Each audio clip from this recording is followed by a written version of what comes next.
نحمدہ ونصلی علی رسولہ الکریم۔ عزیزان محترم، میں Muhammad Aslam Dode, chairman liberal party Pakistan, آپ سے مخاطب ہوں اور آپ دیکھ رہے ہیں liberal party Pakistan YouTube channel. پیش خدمت ہے پروگرام جدلیاتی لبرلزم۔ عزیزان محترم، ہمارا آج کا موضوع ہے سماجی مسائل کے حل کے لیے مناسب طرز فکر کی تلاش۔ عزیزان محترم، میں گزشتہ کئی ہفتوں سے آپ حضرات کے سامنے پروگرام جدلیاتی لبرلزم پیش کر رہا ہوں۔ اس میں میں آپ حضرات کے سامنے اپنی تخلیق کردہ اور وضع کردہ عالمی تھیوری جدلیاتی لبرلزم پیش کر رہا ہوں، اور اس کے 130 سے زائد ایپیسوڈ ہو چکے ہیں۔ عزیزان محترم، اب تک ہم یہ نتیجہ اخذ کر چکے ہیں کہ دنیا میں جتنے بھی مذاہب ہیں وہ الہامی مذاہب ہیں یا غیر الہامی مذاہب ہیں یا انتظامی مذاہب ہیں۔ ان میں سے کوئی ایک بھی مذہب آج پوری دنیا پر حاوی نہیں ہے، اور کوئی ایک مذہب بھی ایسا نہیں ہے جس نے پوری دنیا کے سماجی مسائل کو حل کیا ہو اور پوری دنیا پر اپنی دسترس قائم کی ہو۔ تاہم ہر مذہب نے اپنے طور پر الگ الگ دنیا کے کچھ انسانی طبقات کو متاثر کیا اور ان کے مسائل کسی حد تک حل کرنے میں کامیاب ہوا۔ تو ان حالات میں ضرورت اس امر کی ہے عزیزان محترم کہ ایک جدید ترین آئیڈیالوجی، ایک نیا نظریہ حیات دنیا کو دیا جائے، اور یہ دنیا کی اشد ترین ضرورت ہے اس وقت۔ میں اس ضمن میں اپنی کوششوں کو بروئے کار لایا ہوں، اپنے جد و جہد کو بروئے کار لایا ہوں، اور میں نے اپنا نظریہ حیات، اپنی آئیڈیالوجی جدلیاتی لبرلزم دنیا کے سامنے پیش کی ہے۔ عزیزان محترم، یہ تھیوری میں نے کوئی گھڑی نہیں ہے، نہ کوئی بنائی ہے، نہ میں نے اسے کوئی اختراع کیا ہے۔ اس کا میں نے یہ تھیوری سماجی جو ہماری زندگی ہے، انسان کی معاشرتی زندگی، اس میں جو قوانین فطرت موجود ہیں، ان قوانین فطرت کی تلاش کے بعد میں نے یہ تھیوری اخذ کی ہے۔ تو ضرورت اس امر کی ہے کہ ہم قوانین فطرت کو تلاش کر کے کوئی نظریہ حیات یا کوئی آئیڈیالوجی دنیا میں پیش کریں۔ تو دھیرے دھیرے گریجولی ہم اسی طرف بڑھ رہے ہیں کہ میری پیش کردہ تھیوری جدلیاتی لبرلزم کو میں نے کس طرح تیار کیا ہے، اس کو کس طرح میں نے تخلیق کیا ہے۔ تو قوانین فطرت کی تلاش کے بعد تخلیق کردہ یہ تھیوری آپ حضرات کے سامنے پیش کر رہا ہوں۔ تو آج ہم اس بات کو سمجھنے کی کوشش کریں گے کہ کسی بھی نظریہ حیات کی تخلیق کے لیے، کسی بھی نظریہ حیات کی وضعگی کے لیے ہمیں اس کو محض گھڑ لینا، اس کو محض بنا لینا مناسب نہیں ہے، بلکہ قوانین فطرت کو تلاش کیا جائے اور قوانین فطرت کی مدد سے اس تھیوری کو وضع کیا جائے، تخلیق کیا جائے۔ تو آئیے قوانین فطرت کی تلاش کے لیے ہم آگے بڑھتے ہیں، اور سب سے پہلے ہم یہ دیکھیں گے کہ کون سا طرز فکر ہمیں لاگو کرنا ہوگا۔ کوئی تھیوری تلاش کرنے کے لیے، کوئی نظریہ حیات تلاش کرنے کے لیے، کوئی آئیڈیالوجی تلاش کرنے کے لیے سب سے پہلے ہمیں ایک مناسب طرز فکر تلاش کرنا ہوگا۔ عزیزان محترم، میں آپ کو بتا چکا ہوں کہ دنیا میں طرز ہائے فکر جو سماجی مسائل کو حل کرنے کے لیے استعمال ہوتے ہیں صرف دو ہی ہیں، یا تو غیر جذباتی طرز فکر ہے، یعنی سائنسی طرز فکر جس میں جذبات کا استعمال نہیں ہوتا، یعنی اس میں پسند ناپسند، نفرت، بغض، عداوت، غصہ، حسد، کینہ وغیرہ اس قسم کے جذبات کو عمل دخل نہیں ہوتا، اپنی پسند یا ناپسند کو بھی دخل نہیں ہوتا۔ جی ہاں، ان چیزوں کو اس میں دخل نہیں ہوتا، اور نتیجہ صرف مشاہدات کی بنیاد پر اخذ کیا جاتا ہے اور تجربات کی بنیاد پر اخذ کیا جاتا ہے۔ تو جو ہے اپنا جذباتی طرز فکر، اس کے اندر جذبات کا استعمال ہے، غصہ بھی اس میں داخل ہے، حسد بھی داخل ہے، بغض بھی، کینہ بھی، پسند بھی داخل ہے، ناپسند بھی داخل ہے۔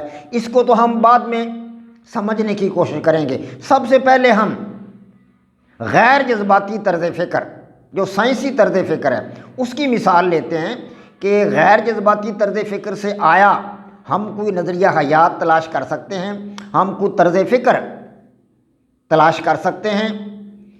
تو غیر جذباتی طرز فکر جو ہے، اس کی مدد سے کوئی نظریہ حیات تلاش کرنا کس حد تک موزوں ہے، اس کے لیے میں آپ حضرات کے سامنے ایک مثال پیش کرتا ہوں غیر جذباتی طرز فکر کی۔ مثال یہ ہے کہ محمد یوسف ایک کارپینٹر ہے، محمد یوسف ایک کارپینٹر ہے، وہ اپنی آرا مشین سے لکڑیاں چیرتا ہے اور اسے اپنی روزی کماتا ہے۔ اس کے دل میں دو بڑی خواہشات ہیں، محمد یوسف کے دل میں۔ ایک بڑی خواہش تو یہ ہے کہ لکڑی سستی ہو جائے تاکہ وہ زیادہ سے زیادہ فرنیچر بنا کر اپنی روزی زیادہ سے زیادہ کمائے اور زیادہ پیسے حاصل کر سکے۔ اور اس کی دوسری بڑی خواہش یہ ہے کہ خوردنی اشیاء، کھانے پینے کی چیزیں، آٹا، گھی، تیل، چینی وغیرہ وغیرہ، چائے پتی سستی ہو جائیں، ان کی قیمتیں کم ہو جائیں تاکہ وہ چیزیں کم نرخوں پر آسانی سے خرید سکے۔ یہ دو بڑی خواہشات ہیں محمد یوسف کی۔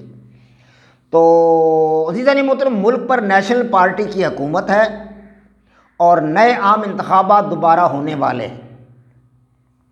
نیشنل پارٹی نے مہنگائی توڑنے کا نعرہ لگایا اور آنے والے انتخابات میں اس دل خوش کن نعرہ کی بنیاد پر لوگوں سے ایک بار پھر ووٹ مانگے۔ اب محمد یوسف نے اپنی سمجھ بوجھ اور اپنے تجربہ کی بنیاد پر اور اپنے دلائل کی بنیاد پر اس نے یہ نتیجہ اخذ کیا کہ نیشنل پارٹی اس کے مسائل، اس کے سماجی مسائل حل کرے گی، اس لیے اس پارٹی کو ووٹ دیے جائیں۔ تو اس نے اپنا اور اپنے عزیز و اقارب، اپنے جو اس کے گھر والے تھے، اہل و عیال کے ووٹ آنے والے انتخابات میں نیشنل پارٹی کے حق میں کاسٹ کیے۔ نیشنل پارٹی انتخاب جیت کر برسر اقتدار آ گئی۔ اب برسر اقتدار آنے کے بعد قدرتی طور پر پہلا نقصان جو محمد یوسف کو وہ یہ ہوا کہ نیشنل پارٹی نے ماحول اور جنگلی حیات کے تحفظ کے لیے جنگلات سے لکڑی کاٹنے پر پابندی لگا دی۔ جو لوگ چوری چھپے جنگل سے لکڑیاں کاٹ کاٹ کر شہروں میں بیچ رہے تھے، انہیں سخت سزائیں دی جانے لگیں۔ اس طرح لکڑی مہنگی ہوگی، اور لکڑی مہنگی ہونے سے ظاہر ہے محمد یوسف کو تو پھر لکڑی مہنگی ملے گی۔ جب لکڑی مہنگی ملے گی تو فرنیچر وہ کیا بنائے گا؟ فرنیچر نہیں بنے گا، نہیں بکے گا، تو پھر اس کی آمدنی کیا ہوگی؟ اس لیے اس کی آمدنی الٹا بڑھنے کی بجائے الٹا کم ہو گئی۔ اور دوسرا بڑا مسئلہ اس کے لیے یہ کھڑا ہو گیا کہ نیشنل پارٹی کے برسر اقتدار آنے کے 4 مہینے بعد ملک بھر میں بجلی کی لوڈ شیڈنگ شروع ہو گئی، اور یوسف کی آرا مشین دن بھر میں 2 گھنٹے چلتی اور باقی سارا دن بجلی نہ آنے کی وجہ سے وہ بند پڑی رہتی۔ اس طرح محمد یوسف کا کاروبار ٹھپ ہو گیا اور اس کے گھر میں فاقے ہونے لگے۔ اب یوسف نیشنل پارٹی کو کوسنے لگا، جہاں وہ کہتا تھا کہ نیشنل پارٹی تو بڑی اچھی پارٹی ہے، اس کو ووٹ دے، اس نے سارے گھر والوں کے ووٹ اسی کو دیے، اب وہ اس کو کوسنے لگا۔ تو اس نے فیصلہ کر لیا کہ آئندہ عام انتخابات میں نیشنل پارٹی کی بجائے عوامی پارٹی کو ووٹ دے گا۔ اب اس کا فیصلہ بدل گیا، کیونکہ وہ جاندار ہے، انسان تو جاندار ہوتا ہے نا، وہ اپنا فیصلہ بدل سکتا ہے، بے جان چیزیں تو اپنا فیصلہ نہیں بدلتی۔ تو اس نے سوچا کہ اب آئندہ ووٹ نہیں دوں گا میں نیشنل پارٹی کو، اب ووٹ دوں گا میں عوامی پارٹی کو۔ تو یوسف اگر غیر جذباتی یا سائنسی طرز فکر کو استعمال کرتا تو وہ اپنے پہلے اخذ کردہ نتیجہ یعنی نیشنل پارٹی کی حمایت پر قائم رہتا۔ اگر وہ غیر جذباتی طرز فکر کو اپناتا تو وہ اس نے یہی فیصلہ کیا تھا کہ نیشنل پارٹی کو حمایت کرے گا، تو اس فیصلے پر وہ قائم رہتا۔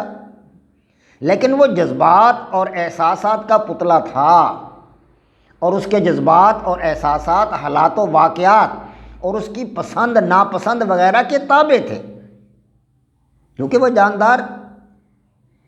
تو جب نیشنل پارٹی نے اس کے مسائل حل نہیں کیے تو وہ اس پارٹی کے خلاف ہو گیا۔ اس لیے اس نے اپنے پہلے اخذ کردہ نتیجہ کو ترک کر کے ایک دوسرا نتیجہ یعنی عوامی پارٹی کی حمایت کرنا، یہ نتیجہ اس نے اخذ کر لیا۔ تو پس پتہ چلا کہ انسان کے سماجی مسائل حل کرنے کے لیے ہم غیر جذباتی طرز فکر یا سائنسی طرز فکر کو استعمال نہیں کر سکتے، اس لیے کہ مادی اشیاء یعنی جو بے جان اشیاء ہیں وہ تو ایک جیسے حالات میں تجربات سے ایک جیسے نتائج دیتی ہیں، بے جان اشیاء ایک جیسے نتائج دیتی ہیں تجربات سے، لیکن انسان جذبات رکھنے کے ناطے ایک جیسے حالات میں ایک جیسے نتائج نہیں دیتا، مختلف نتائج دیتا ہے۔ اب حالات و واقعات کے تحت اس کے جذبات بدل گئے۔ محمد یوسف کو اس نے کہا جی میں تو اب نیشنل پارٹی کو ووٹ نہیں دوں گا، میں تو اب ووٹ دوں گا عوامی پارٹی کو، تو اس کے خیالات بدل گئے۔ بے جان چیزیں تو اس طرح نہیں بدلتی، ان کا طرز عمل اس طرح نہیں بدلتا، جانداروں کا طرز عمل بدلتا ہے۔ تو اس لیے انسان کے سماجی مسائل حل کرنے کے لیے غیر جذباتی طرز فکر جو ہے نا، سائنسی طرز فکر، جذباتی طرز فکر، غیر جذباتی طرز فکر یعنی سائنسی طرز فکر، غیر جذباتی طرز فکر یا سائنسی طرز فکر یہ استعمال نہیں کیا جا سکتا۔ وما علینا الا البلاغ۔ پاک فوج زندہ باد، پاکستان پائندہ باد۔